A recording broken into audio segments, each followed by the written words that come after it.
नमस्कार दोस्तों, स्वागत है आपका हमारे चैनल पर। आज मैं आपको कार्तिक मास अध्याय 8 सुनाऊंगी। अगर आपको कथा अच्छी लगे तो हमारे वीडियो को लाइक करें, कमेंट करें। तो आइए कथा सुनते हैं। कार्तिक मास हिंदू धर्म में सबसे पवित्र महीनों में से एक माना जाता है और इसका महत्व विभिन्न पुराणों और धार्मिक ग्रंथों में विस्तार से वर्णित है। कार्तिक मास के प्रत्येक अध्याय में भगवान विष्णु, शिव और अन्य देवताओं की पूजा और उनके द्वारा की गई लीलाओं का वर्णन किया गया है।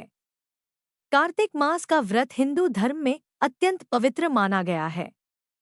यह मास भगवान विष्णु का प्रिय मास है और इसे भगवान की कृपा प्राप्त करने का सबसे उत्तम समय माना जाता है। इस मास में दीपदान, गंगा स्नान, तुलसी पूजा और भगवान विष्णु की भक्ति का विशेष महत्व होता है।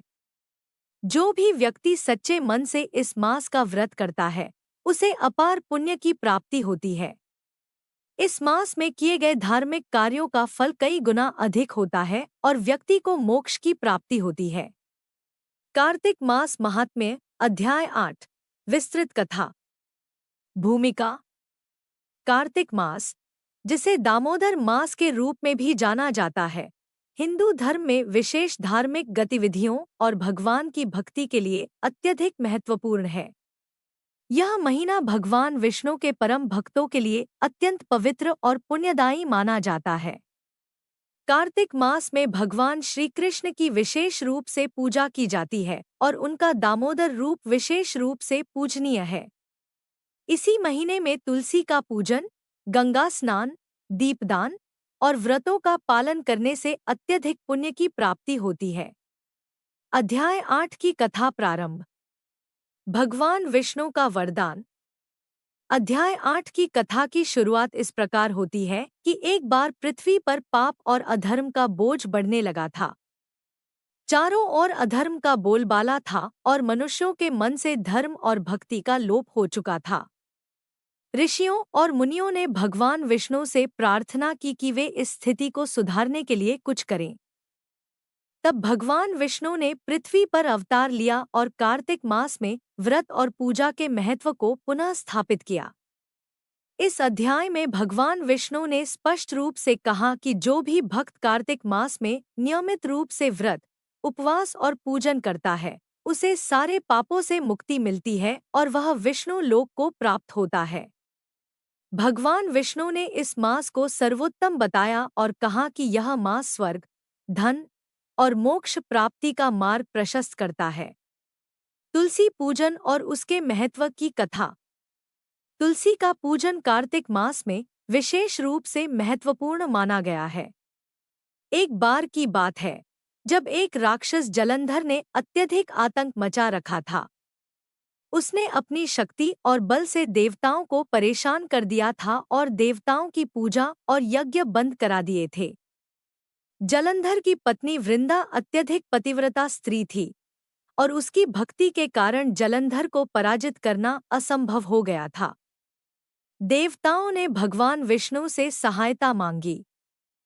भगवान विष्णु ने वृंदा का व्रत भंग किया, जिससे जलंधर की मृत्यु हो गई। वृंदा को जब यह ज्ञात हुआ कि उसके पति की मृत्यु भगवान विष्णु के कारण हुई है, तो उसने भगवान विष्णु को श्राप दिया कि वह पत्थर बन जाएंगे। वृंदा की मृत्यु के बाद भगवान विष्णु ने उसे तुलसी का रूप दिया और कहा कि वह सदैव पूजा के योग्य होगी और जो कोई तुलसी का पूजन करेगा, उसे मेरे विष्णु का विशेष आशीर्वाद प्राप्त होगा। इस प्रकार कार्तिक मास में तुलसी का पूजन विशेष महत्व रखता है। जो भक्त इस महीने में तुलसी के पौधे के नीचे दीपक जलाता है और तुलसी की पूजा करता है, उसे भगवान विष्णु की विशेष कृपा प्राप्त होती है। दीपदान का महात्म्य। अध्याय 8 में दीपदान का विशेष महत्व बताया गया है। एक कथा के अनुसार एक समय की बात है जब एक निर्धन ब्राह्मण अपने जीवन के कठिन समय से गुजर रहा था। उसके पास न तो धन था और न ही कोई संपत्ति। उसने सुना कि कार्तिक मास में दीपदान करने से सभी प्रकार की समस्याएं समाप्त हो जाती हैं। उसने सच्ची श्रद्धा और विश्वास के साथ कार्तिक मास में एक दीप जलाने का संकल्प लिया। ब्राह्मण ने एक साधारण दीपक जलाया और उसे भगवान विष्णु को अर्पित किया। उसकी इस भक्ति और श्रद्धा से भगवान विष्णु अत्यंत प्रसन्न हुए और उसे अपार धन और सुख समृद्धि का वरदान दिया। उस ब्राह्मण ने दीपदान की महिमा के कारण अपने जीवन के सभी कष्टों से मुक्ति प्राप्त की। यह कथा इस बात का प्रमाण है कि कार्तिक मास में दीपदान करने से व्यक्ति के सभी कष्ट दूर हो जाते हैं और उसे मोक्ष की प्राप्ति होती है। इस मास में दीपदान को सभी पुण्य कार्यों में सबसे श्रेष्ठ माना गया है। भगवान शिव की आराधना। अध्याय 8 में भगवान शिव की आराधना का भी विशेष उल्लेख है। कार्तिक मास में शिवलिंग की पूजा करने और शिवजी पर जल चढ़ाने से अत्यधिक पुण्य की प्राप्ति होती है।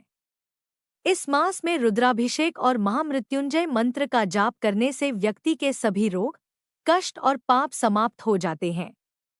एक कथा के अनुसार एक राजा जिसने जीवन में कई पाप किए थे, उसने कार्तिक मास में भगवान शिव की आराधना करने का संकल्प लिया। उसने प्रतिदिन शिवलिंग पर जल चढ़ाया और महामृत्युंजय मंत्र का जाप किया।